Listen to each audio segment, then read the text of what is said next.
Order! Order! You are an incorrigible delinquent at times. Behave yourself, man!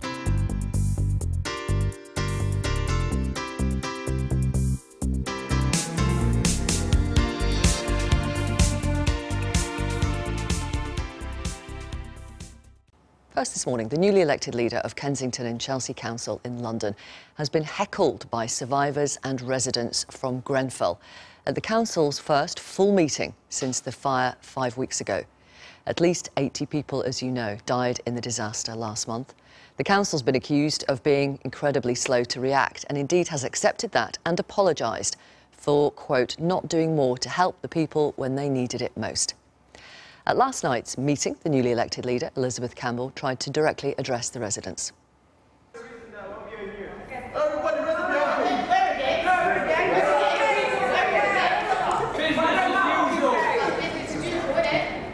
Just carrying on like before. I can announce that the election of Councillor Elizabeth Campbell as leader is carried. Councillor Campbell, would you like to address the chamber?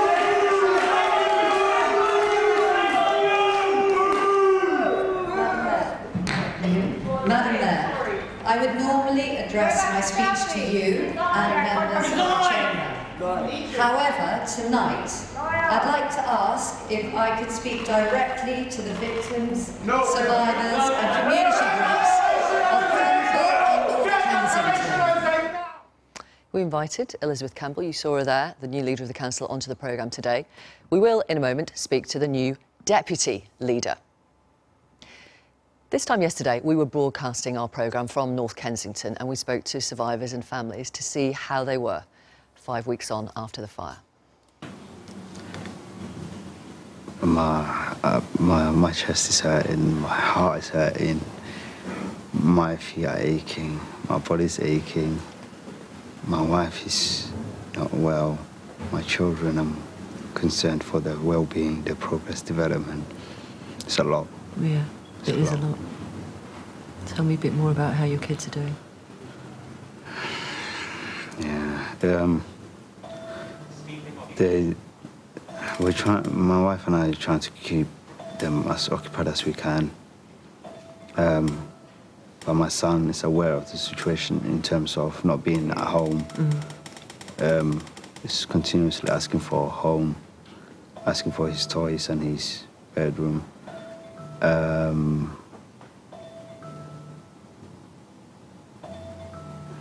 It's really, really difficult. And as the father and the husband, it's scary when I don't know what's happening. You're living in a hotel? Captain Tara Hotel. With my grandson. Your 12-year-old grandson? 12-year-old grandson. And how is that? Well, it hasn't been easy because the boy keeps having, after the traumatic incident, he keeps waking up in the middle of the night. I want to go to my room where he was comfortable, and being autistic and ADHD, it's not easy for him. You say you're fine? Yeah, I'm fine. I'm breathing, I'm alive. But with every other thing around, could be better. Do you feel it's getting worse? Well, I would say it's getting worse because if after 6 weeks that we are still in the hotel, unsure of our future, we don't know where we are going, we don't know where we are coming from. We still are in the small cubicle in the hotel room, day in, day out. It could be better if things were taken more seriously, because it looks like it's the charity organizations that has really helped us a lot. If the government has done what they are supposed to do, by now, we should be out of hotels. A colleague of mine said to me the first day, he said, but Khadija, your mum's alive. And I looked and I thought, actually, yeah, she is alive. But what I didn't realise, and what most people don't realise, yes, they're alive, but that's not it.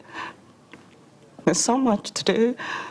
I can't blame the nation thinking, well, these people are getting lots and lots of money. They're not. They haven't got a penny of your money yet. I can assure you that. And we don't know where it is. That was yesterday. Let's talk now to Councillor Kim Taylor-Smith, the newly elected Deputy Leader of Kensington and Chelsea Council. Good morning to you, Mr Taylor-Smith. Good morning. We're grateful for your time, but do you know why we can't seem to get an interview with the new leader? Well, we operate as a team. Elizabeth has spent the last 40 days working very hard, and she's got other things to do today. So she's asked me to come along in her stead. OK. You were appointed last night, effectively. Will you now consider your resignation, as some survivors and residents want you to? No, I mean, because I believe that actions speak louder than words, and I've stepped up to this task, and it is a real challenge of a task. That we have a lot of people who you've just been speaking to who are in hotels, in desperate situation, that we're trying to find accommodation within North Kensington. And we are one of the smallest boroughs in London, so as you can, I'm sure, appreciate that is actually quite a challenge. Now, yesterday, which was rather lost in the melee of last night's meeting, is that we managed to acquire a block of 31 flats, housing and flats, which now means that we've added 99 units to the stock and are making those available. Those will come on stream by the end of the week. And we're obviously trying to get people out of the hotels as well. But we have to run at their pace. I mean, this is an incredibly sensitive thing. We've made 300 housing offers and we've had 17 acceptances, which is a reflection of the fact that we have to run at a very sensitive pace. Everybody's an individual, and a lot of people obviously wish to go back to North Kensington. Some people, for understandable reasons, do not want to be in South Kensington. We've commissioned, 2 days ago, we've now commissioned a team of people to look at acquiring individual units in South Kensington, off the housing market, in order to deliver this as quickly as possible. And we're using our reserves to do it, and that is very much our priority, my priority. I've taken on this job specifically for Grenfell Tower and the regeneration of Grenfell Tower and the provision of housing, and to deal with this problem. And what about the new leader, Elizabeth Campbell? Is she considering her resignation, as some survivors and residents want? Well, again, I think similar to same way that I am. I mean, I obviously know Elizabeth, I'm a relatively new councillor. I was Elizabeth's deputy in family services. Our family services are judged as being Ofsted excellent, and I believe she has tremendous capability. I believe she's demonstrated tremendous bravery. And commitment to. Yeah, I think taking this job on and the mantle of being leader of the council in the current environment. Last night's meeting was no different to all the other meetings. That was brave, was it?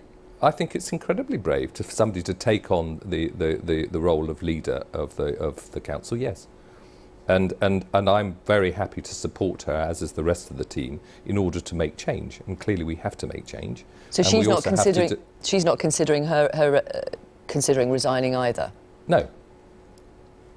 But so many of the people that you are supposed to represent say they don't trust you.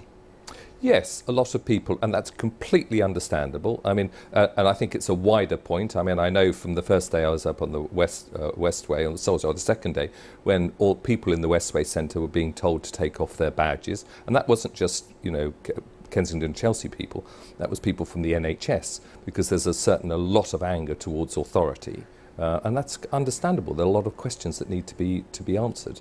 So I don't think it's appropriate to do it. We have a council election in May next year, and if we don't deliver, then clearly we will be voted out. But they feel that you've already failed to deliver, and that's why they don't trust you, and that's why there were calls for your and your boss's resignation last night. Yeah, I understand that, but we have to win that trust, and actions speak louder than words, I repeat.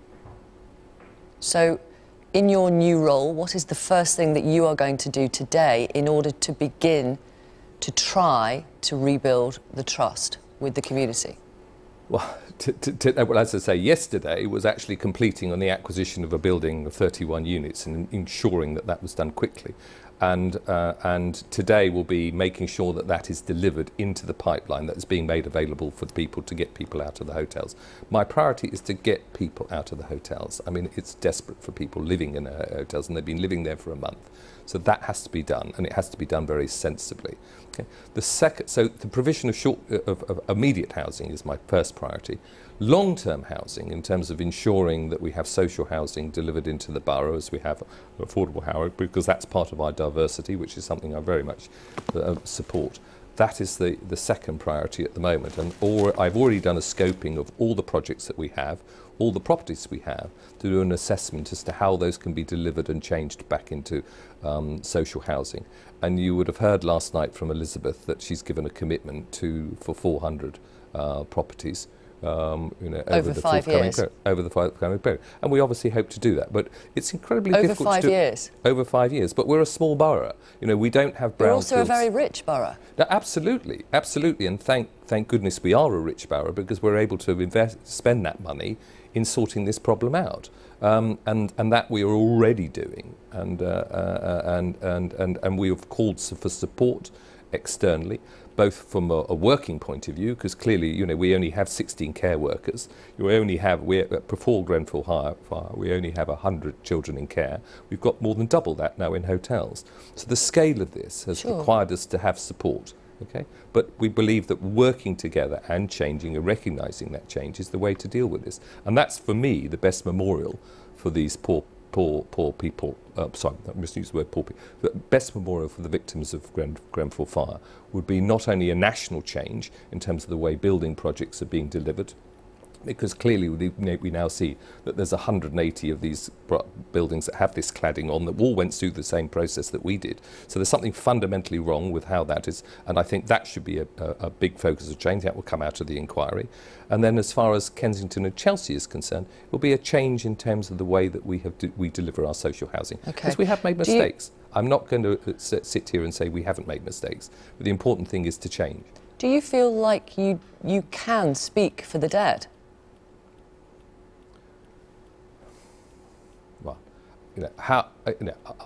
I'm simply asking because you said you think the best memorial for the people who died would be to change the way we approach social housing, etc. That's a personal view for me. That's what's given me the motivation to step up and take this role on. That, for me, having gone up and spent the time that I've spent in North Kensington along with everybody else, etc. That, for me, is the best thing to do for me.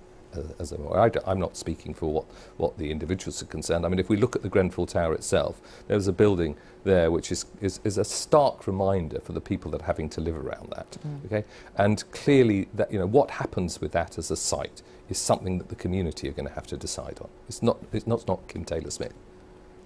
And do you feel you can speak for the survivors? Sorry? Do you feel that you can speak up for the survivors? No, I don't believe that that's my role. As my role is to deal with the solutions and deal with the provision of housing. I mean, I've taken on this as deputy mayor. That's what I'm not doing. It's not for speaking for the survivors. Right. So it's certainly representing and trying to find solutions for the survivors, but I don't believe that that's something I should be doing. Okay. Elizabeth Campbell, your leader, said again last night she was deeply sorry that the council did not do more to help people when they needed it most. And I 100% agree with her. Yes, of course. They still need help, and in fact, for some people, it is getting worse. As we reported on our programme yesterday, as time goes on, it is getting worse for them, and they're still not getting the help they need. Well, offering. We've been out. We're getting assistance from out of borough to enable us to do that, and we will obviously work our hardest to try and deal with this. I don't understand why it's taking this time, though. I mean, you knew on day 2 the council was failing. I appreciate you weren't in that role, but everybody could see that the council hadn't stepped up, and we're now 5 weeks on. Yeah, I was a backbencher when this happened, and I'm trying to avoid going back and blaming people in the past. I mean, that's all part of an inquiry. We have an inquiry, we have a criminal inquiry going on here, and I'll leave that for them. It's not for me to say that. All I'm trying to do is to look forward and to find solutions for these people, because they are in desperate need, and you can see that from the meeting last night. And last night's meeting, again, we've responded. We're going to have more council meetings. We've increased the number of council meetings to 8. It's not something we're running away and hiding. We will make the meetings open, as we did yesterday, inviting people to speak. And on as far as issues of governance and scrutiny, and that's something which, again, we have to look at. We've doubled the number of scrutiny meetings, and we're reviewing how those scrutiny processes work, what they look at, to ensure that something like this does not happen again. OK, thank you very much for your time this morning. Thank you. Thank you. Kim Taylor-Smith, who is the newly elected Deputy Leader of Kensington and Chelsea Council. First today, the new leader of Kensington and Chelsea Council in London was officially appointed at a meeting last night. She's taken over the council when it effectively collapsed following the fire at Grenfell Tower last month. Elizabeth Campbell said she was deeply sorry for the grief and trauma caused by the fire, which left at least 80 people dead or missing. But the council has been accused of being slow to respond, and rehouse residents and many members of the public made their anger felt last night. Councillor Campbell, would you like to address the chamber? The victims of this tragedy have been let down by this council. We did not cope well enough in our initial response to the tragedy. And I know that you have heard me apologise for our inadequate response. And tonight I reiterate that apology to you directly. No ifs, no buts, no excuses. So that's the new leader of Kensington Council. As you can see, there was some protests in the public gallery as the council met last night. David Lammy, you've been very critical of the response to the Grenfell Tower tragedy. Is the council now getting a grip of it? They've got to, because, I mean, in the end, they are directly responsible for the people of North Kensington. So they've got to get a grip. I think they've got to do that with huge support from the government. My own view is that there should have been commissioners brought in. You think the council should just have been forced to step aside? I think so, because take over. There is a view, and I've heard others saying that council's too small, actually, to cope with this crisis. But anyway, they're responsible, so they've got to do it. She was right to apologise, and we've got to move forward. I mean, in the weeks in the aftermath, Ed Vasey, of the Grenfell Tower tragedy, it did seem that in Kensington Council you had to have a double-barreled name and look totally out of your depth. Well, there was a case for just central government taking over. It was clearly out of his depth. I think Elizabeth Campbell has apologised and made that point. And I don't think the council itself has to be disbanded and replaced with commissioners, but it's quite clear that a small council like this, any council, regardless of political control, no matter whether it's single-barreled names or double-barreled names, couldn't have coped with this terrible tragedy, unprecedented tragedy. So the government should have stepped in sooner, but it has now stepped in. The mayor as well also has a key role to play as well. The London mayor has a key role in coordinating the response as well. But clearly it is a national tragedy. It's a national event which deserves a national response, and that is what is now happening with Sajid Javid. Belatedly, I think you would agree. I mean, it wasn't just local, central government response. I mean, Mrs May apologised for it, so there was clearly something wrong with central government response as well. I don't think anyone is going to shy away from the fact that the powers that be didn't get it in the first few days after what had happened, quite what a scale of tragedy this was and what kind of scale of response was needed. Are you still claiming, David Lammy, that the official death toll is, quote, far, far too low? Andrew, I never claimed. What I sought to do and continue to seek to do is speak for many of the victims and survivors, many of whom I know, and you know I lost a friend. And it came up last night. People watched people jumping out of windows. People knew their neighbours in this very tight-knit community, and they don't recognise the number of 80. And so there is a... But the police have confirmed that that's the number now. Well, I think they've said that they think the number will rest at 80, but they've also said there are these 23 homes that they're unsure about. Correct. And it's going to take them many, many months to work out who was in the building. But you talked about suspicions of a cover-up. The police, I would take it, in this situation, they're not part of a cover-up. You're asking me a question I can't answer. Why would the police cover No, what this I've up? said, and I'm absolutely clear of this, you're not going to blow me off it, is there have been situations like this in the past. Hillsborough's the one that we all remember most recently, and the truth has taken 30 years to come out.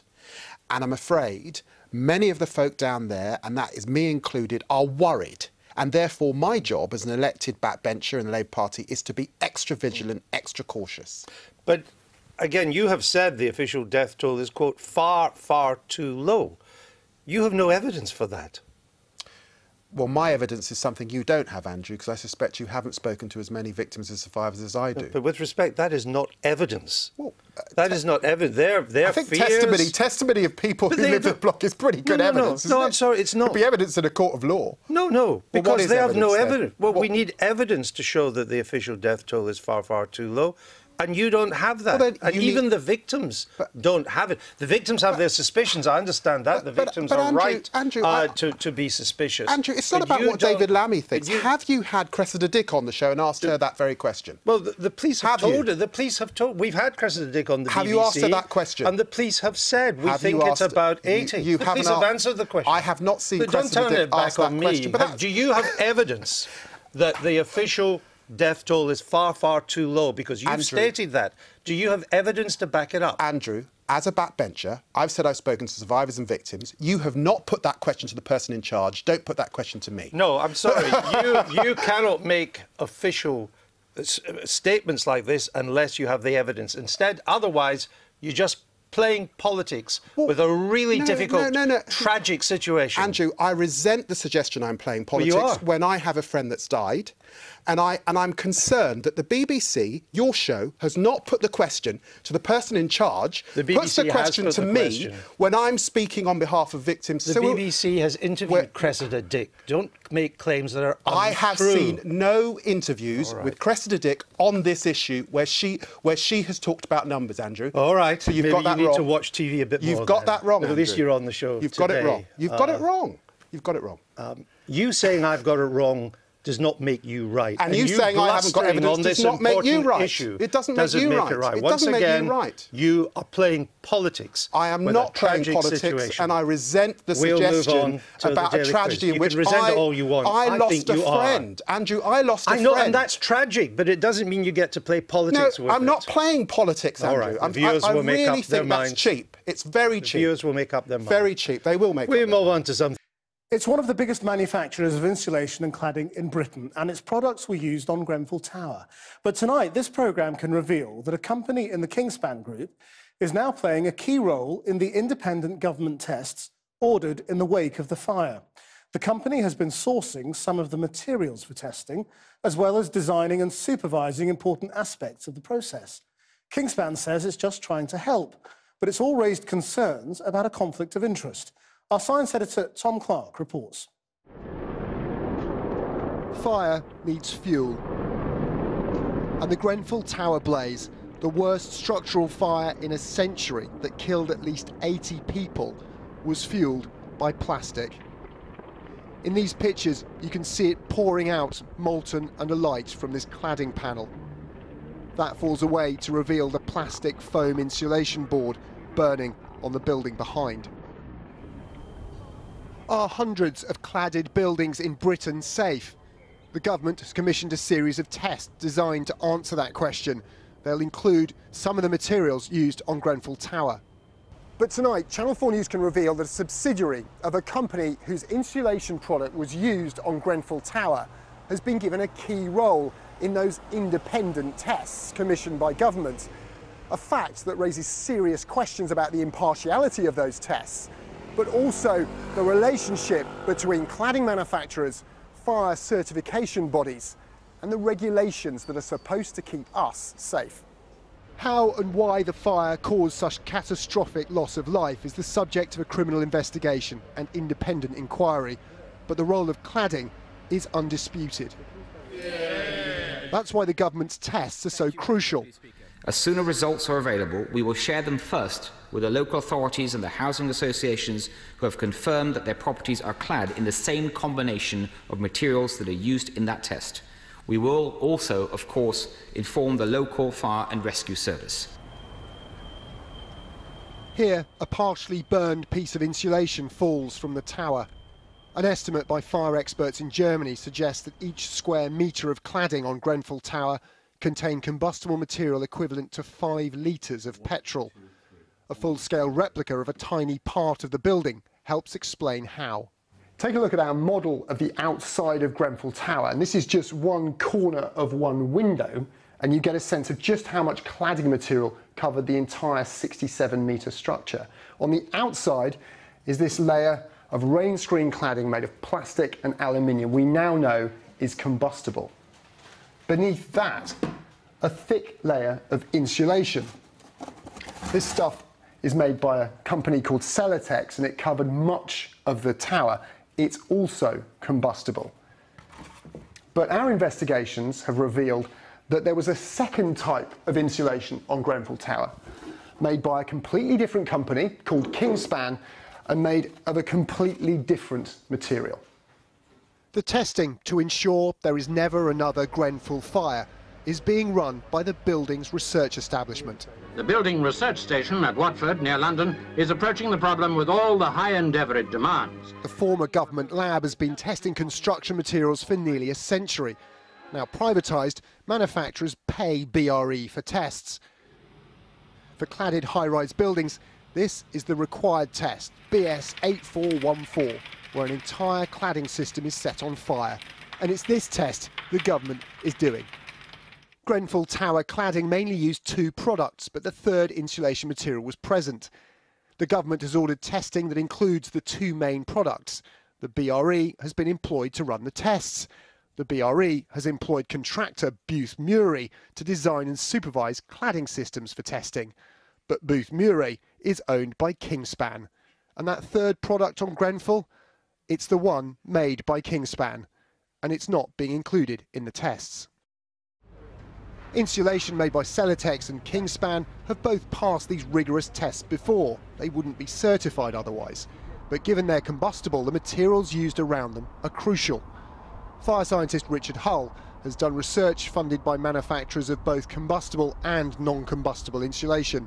If you have an industry who have a vested interest in passing, being so closely involved with the tests, to me, you can't describe them as objective.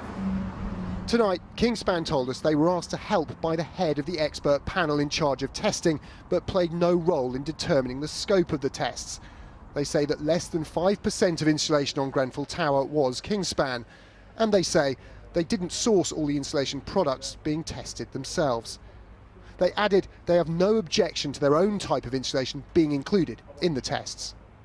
In a statement, they told us, Kingspan's only interest in this matter has been to provide assistance as requested in order to help swiftly progress the expert panel's understanding of fire safety issues following the Grenfell tragedy. A spokesperson for the Department of Communities and Local Government said, all of the action to date on testing has been taken on the advice of independent experts. We have, through the BRE, taken steps to get this large-scale testing underway as quickly as possible and will be making the results public.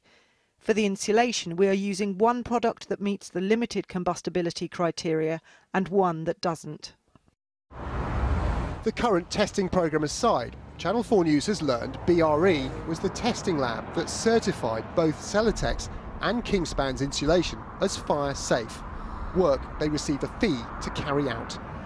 I think there is an inevitable conflict of interest. The people who make combustible foam have to do a lot more tests than the people who make non-combustible foam, and therefore the main customers of the fire test laboratories are the manufacturers, and so they have to look after their customers' interests. The BRE told us, BRE's tests are focused on protecting consumers and holding manufacturers to account. It is true that product manufacturers and product designers pay BRE to conduct tests. BRE conducts these tests strictly to the requirements of national and international testing standards. There is no negotiation or any scope for change or modification to these methods by the manufacturer. The government has found combustible outer cladding on more than 200 high-rise blocks nationwide.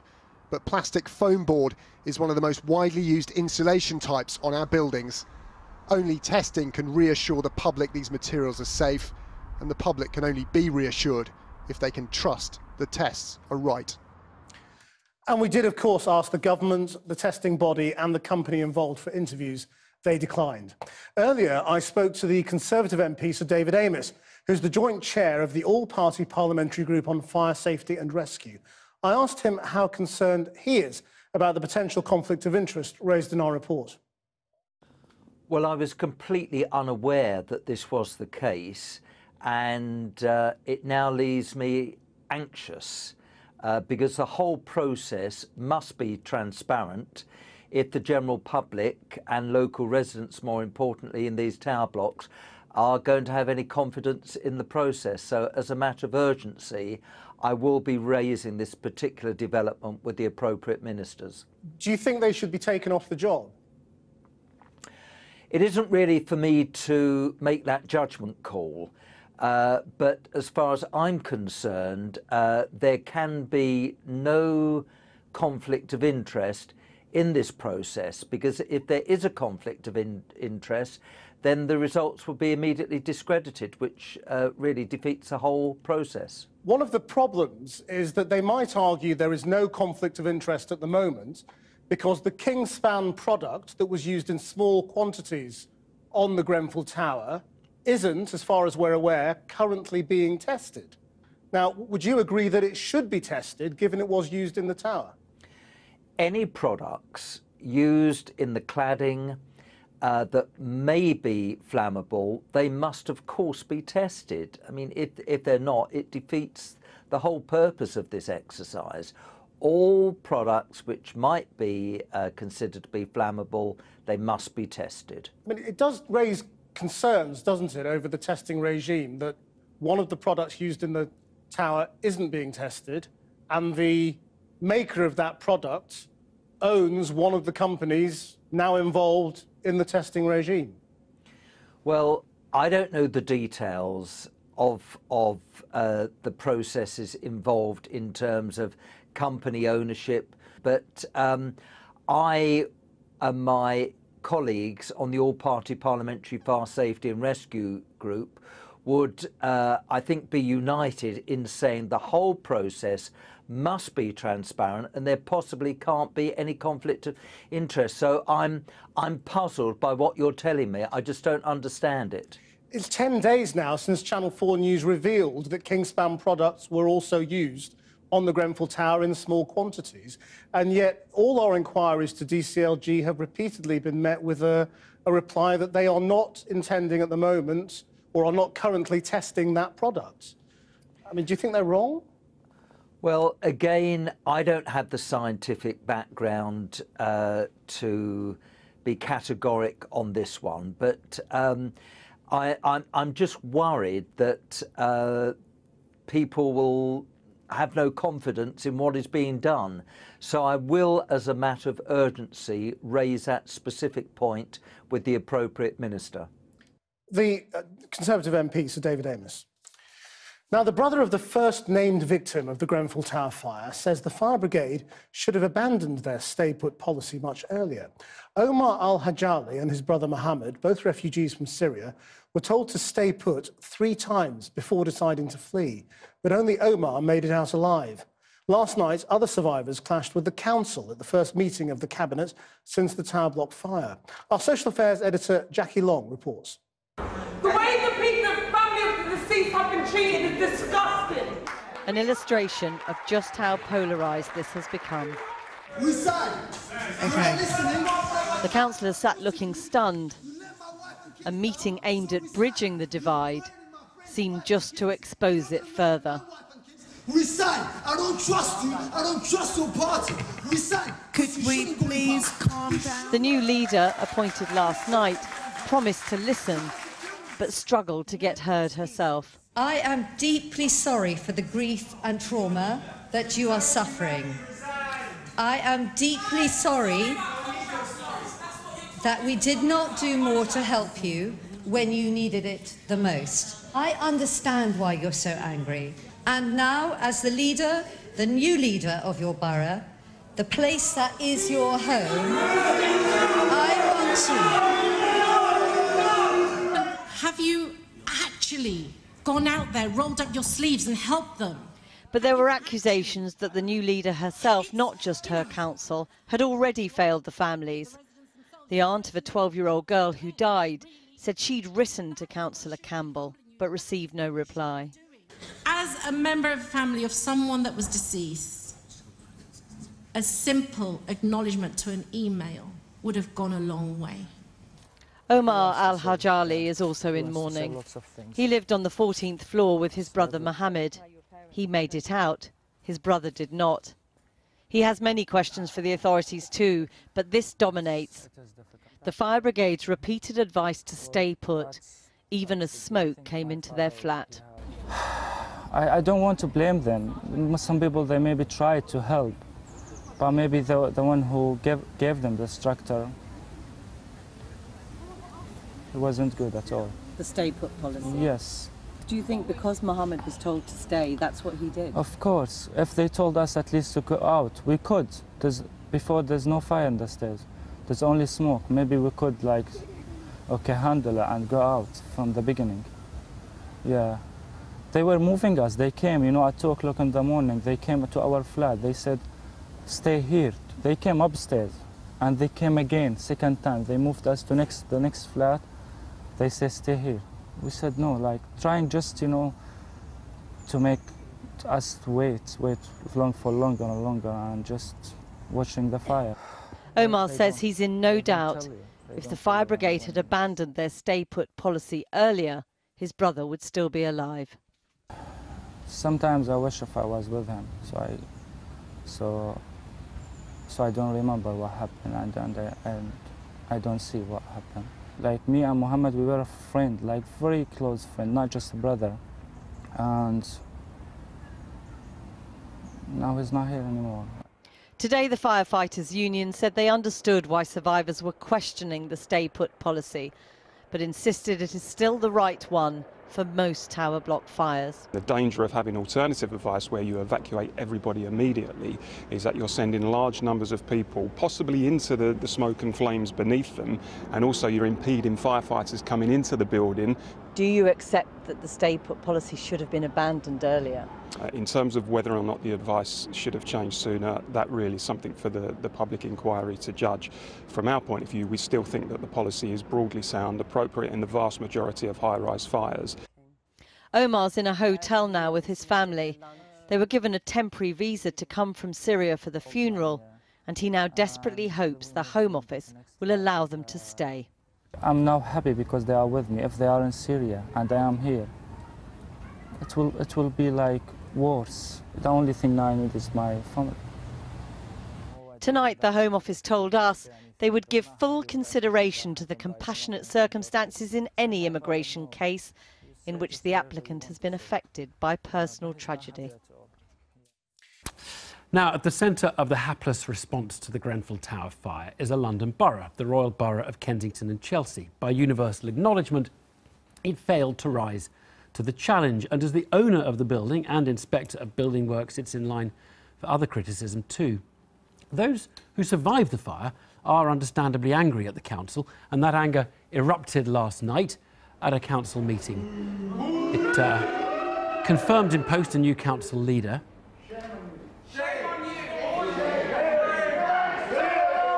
Well, the community's secretary, Sajid Javid, updated the Commons today on Grenfell and made the point that the council won't be trusted to handle the recovery on its own. The initial response from the local authority was simply not good enough. There's not a lot of trust there, not a lot of confidence. And that's why, once Kensington and Chelsea Council takes over the recovery operation, it will do so under the supervision of the independent Grenfell Recovery Task Force. It is there to provide advice and support and see to it that the council does the job that's required of it. Well, the council has now, at least, appointed a deputy leader who is to take responsibility for the Grenfell response. His name is Kim Taylor-Smith, and I met him at the council headquarters this afternoon. I asked him where he thought the council had gone wrong in its response to the disaster. I think the mistake was that we thought that we could do this on our own. and the scale was much, much larger. And I think if I was going to point to the biggest thing, we delayed before we then started engaging on a national level and getting support.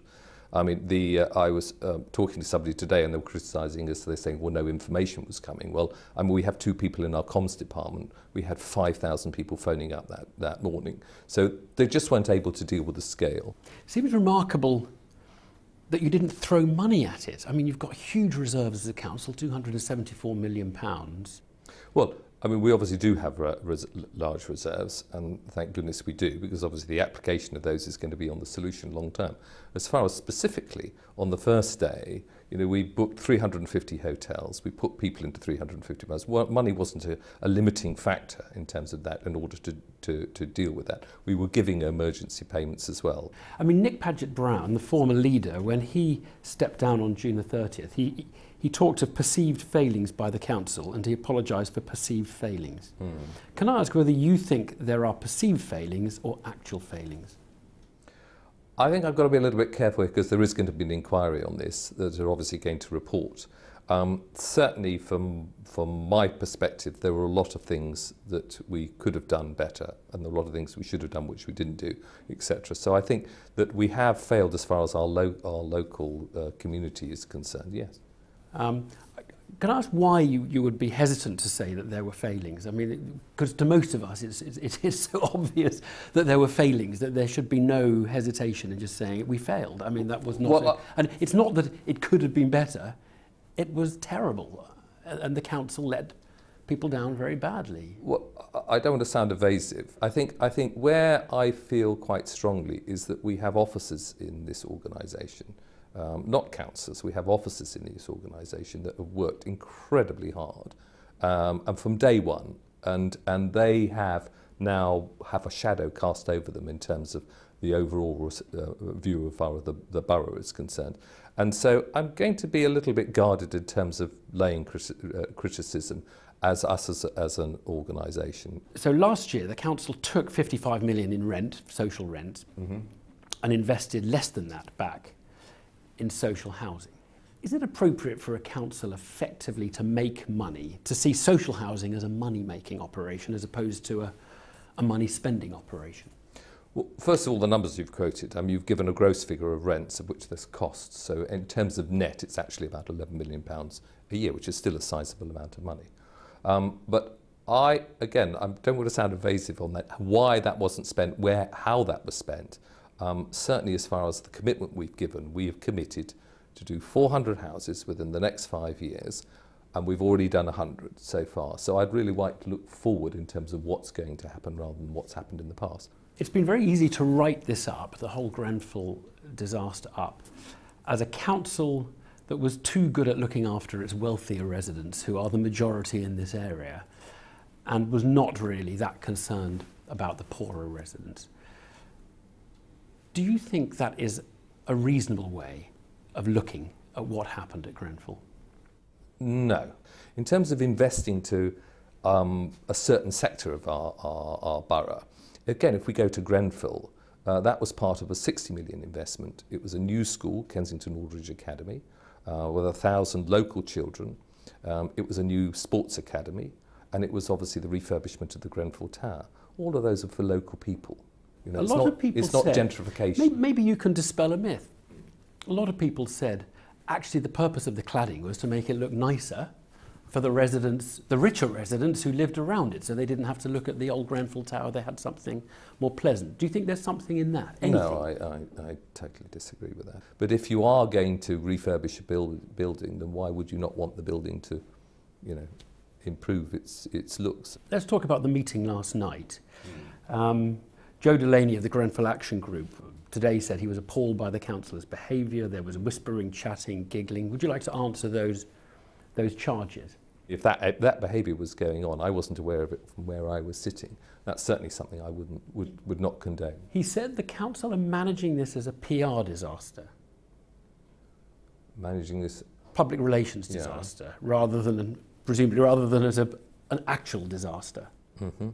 Any fairness in that? Well, I'm not sure that we've done an awful lot of PR in order to manage this disaster, and certainly if we were doing that, then I think we probably singularly failed in terms of that objective. There are people who would say, after such a calamity, the appropriate thing is for people who warned of the calamity or who had wanted change beforehand to be the ones to take over, not the people who were in charge beforehand. We've got an election in May.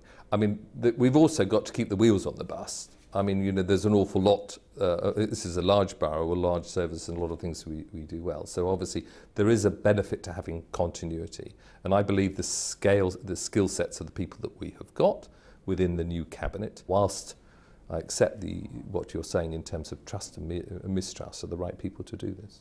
Kim Taylor-Smith, thank you very much. Thanks. Thank you.